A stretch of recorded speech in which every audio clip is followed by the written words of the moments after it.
అందరికీ శనార్థి అండి. ఇక ఆషాఢ మాసం రాబోతుంది, మన తెలంగాణ బోనం ఎత్తబోతోంది.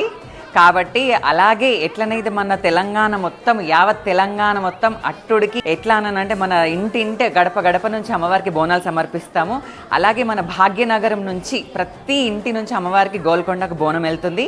మా అమ్మ వాళ్ళ నుంచి కూడా మేము కూడా ఇప్పటికీ ఆ సాంప్రదాయం ఇంకా కొనసాగుతూనే ఉంది మాకు.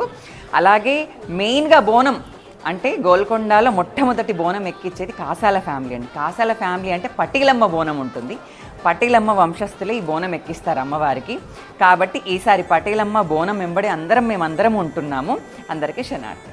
ఆ యొక్క గోల్కొండ కోట బోనాల నుండి మొదటి బోనం పటేలమ్మ బోనం నుంచి ప్రారంభం అవుతుంది. కాసాల ఫ్యామిలీ వారు ఇప్పటికీ ఆమె పేరు నుంచి ఇప్పటిదాకా కంటిన్యూగా చేసుకుంటూ అయితేనే ఉంది.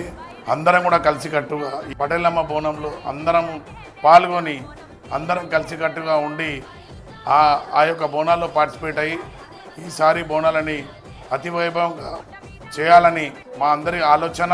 ఈసారి మాకు ఇన్విటేషన్ వచ్చింది. మేమందరం తప్పక పటేలమ్మ బోనాన్ని హాజరై ఇది ఒక చరిత్రగా నిలిచిపోతుంది. జై మాతాది. మాతాకి జై.